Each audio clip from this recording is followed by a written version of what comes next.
בסדר?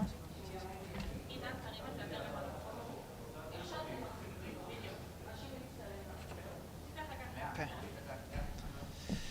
Good morning, everyone, and thank you for joining us. Israel's ambassador to the UN, Danny Danon, will deliver a brief statement ahead of this afternoon's Security Council session centered on the return of hostages abducted in conflict. We are also honored to be joined by Leia and Goldin, mother and brother of Hadar Goldin, who was killed by Hamas terrorists in 2014 and whose body is still held in Gaza more than a decade later. After Leia speaks, Ambassador Danon will take some questions. Thank you.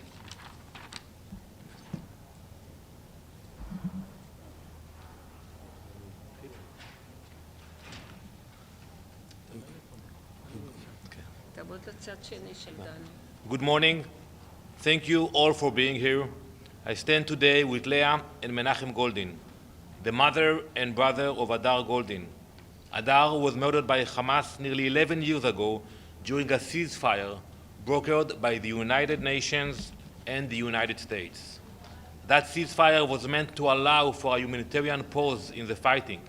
Instead, Hamas used it to ambush Hadar's unit, murder him, and kidnap him. Almost 11 years have passed, 11 years of unanswered questions, 11 years of being denied the most basic right, the right to bury their son. And why? Because Hamas does not simply kill, it desecrates. They do not just hold the fallen, they monetize them. Hamas steals the bodies of our fallen heroes and turns them into bargaining chips. They store them in tunnels, they use them to negotiate, to delay, to profit. It is not just cruelty, it is an industry, a system, a strategy.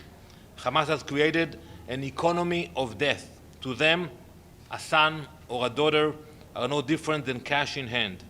They are not treated with respect, they are treated like inventory. Today we will speak about it in the Security Council. It is not a political issue. It is not a regional dispute. It is a moral issue, a universal one.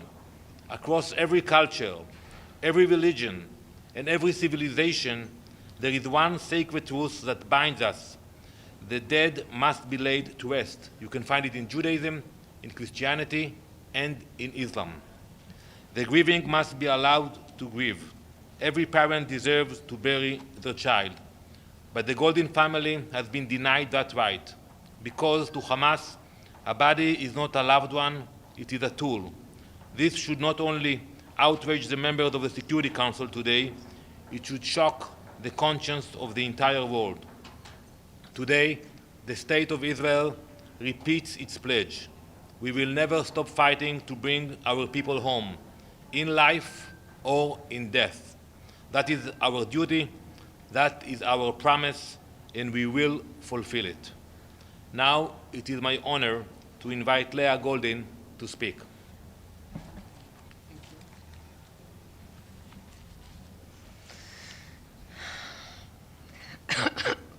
My name is Leia Goldin, and I'm the mother of Lieutenant Hadar Goldin, who was killed and abducted by Hamas during a ceasefire on August 1st, 2014. A ceasefire that was brokered by the United States and by the United Nations. For nearly 11 years, my son's body has been held in Gaza by terrorist organizations that exploits humanitarian frameworks for political gain. And for nearly 11 years, the international community has looked away. In 2019, United Nations Security Council adopted Resolution 2474, which imposed a clear responsibility that UN member states must act to remember remains of the deceased to their families for burial as a confidence-building measure in any agreement following armed conflict, be it a ceasefire or peace accord. It called upon all parties to armed conflict to prevent disappearance, account for the missing, and support the dignity of families living in uncertainty.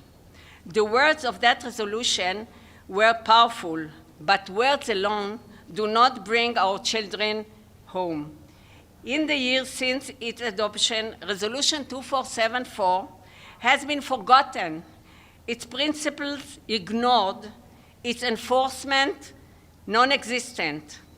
The very institution that brokered the ceasefire under which Adar was taken has yet to uphold its own responsibility to correct the injustice that followed. That is not just a diplomatic failure, it is a moral one. This is not about politics, this is not about negotiation, this is about the right of a mother to bury her son. When the United Nations passed a resolution, it must mean something. It must be backed by will, by consistency, by action. Instead, we have silence, and in that silence, justice has been denied, not only to my family, but to every family who places trust in the promises of the international law. There are now dozens of families like mine in Israel alone, families who live with the ache of not knowing, not being able to mourn, not being able to move forward. This resolution was meant for us, and yet it remains dormant. I call on the United Nations and its member states enforce Resolution 2474, not selectively, not symbolically, but seriously. Demand the return of the missing, demand accountability, demand the dignity that every human being deserves in life and in death. I call on the United Nations and the United States to return my son Hadar to be buried in his homeland, Israel, by implementing Resolution 2474. Because if the UN cannot enforce the very resolutions it adopts, then what hope is there for those who look to it for protection? Do not let this resolution fade into irrelevance. Let it stand, let it speak, let it bring Adar home. Thank you.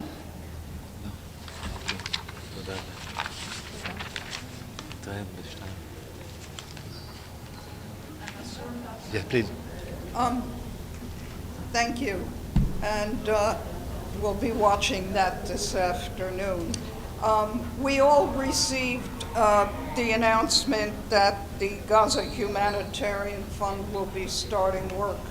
Can you tell us who will fund it and how much involvement will the United States, Israel, or any other government or military have in controlling life-saving aid to Palestinian civilians? Thank you for that question. You know, I have been calling for the United Nations to be involved. They speak so much and so highly about the humanitarian issues in Gaza. And here you have a fund led by the United States, ready to go. It will start to operate very soon, and it will be run by the fund itself. Israel will not be involved inside the operation center. We will not be the one giving the aid. We will not be even in those centers. It will be run by the fund itself, led by the US, and I'm happy that a few NGOs joined these efforts. And I'm calling to the Secretary General to recalculate his approach and to think if he really wants to be involved in the humanitarian aid in Gaza, he should sit down with the head of the fund, with the US mission here, and understand what is going to happen. It's a major operation that will start very soon to operate. Excuse me, will the US and Israel be funding it as it starts out? So I can speak on behalf of Israel. We will not fund those efforts. We will facilitate them, we will enable them. You know, some of them will have to cross through territory that we operate, but we will definitely not fund them. Ambassador, a follow-up from U.S. News. Thank you for bringing the Goldin to speak with us. On the Gaza Humanitarian Foundation or Fund, GHF, is there a plan to allow the UN agencies to deliberate until it is set up, since the situation, as even Israel has said, is dire? And will those 5 or so outposts be enough to service and bring food to all of the Palestinians? Thank you. Well, first, that will be the initial stage, those 5 centers. I believe it will be expanded in the future. But I think the UN should understand that what happened in the past will not continue. We will not allow Hamas to take advantage of the fund. We have seen what happened in the past when UNRWA or other agencies try to be involved. We welcome the involvement of UN agencies, but they will have to work with the fund, and the fund will make sure that the aid will go to the people. The packages will be much smaller. It's not going to be containers like we saw in the past. It's going to be packages per families. So we do encourage the UN agencies to be involved and to engage with the fund. Ambassador, a follow-up on this trilogy with China Central Television. UN officials said that they had engagements with Israel for over 12 times on this issue about this upcoming plan. What is the major problem between UN and Israel? Well, I don't know about that. I listened to Mr. Fletcher remarks at the Security Council the other day, and I can tell you that he visited Israel, but he had no discussion about that fund because it was way back. And in the last few weeks, there was no dialogue about that. So I would expect UN officials to engage. When they want to speak about issues, they know how to reach us. They know how to reach the US mission.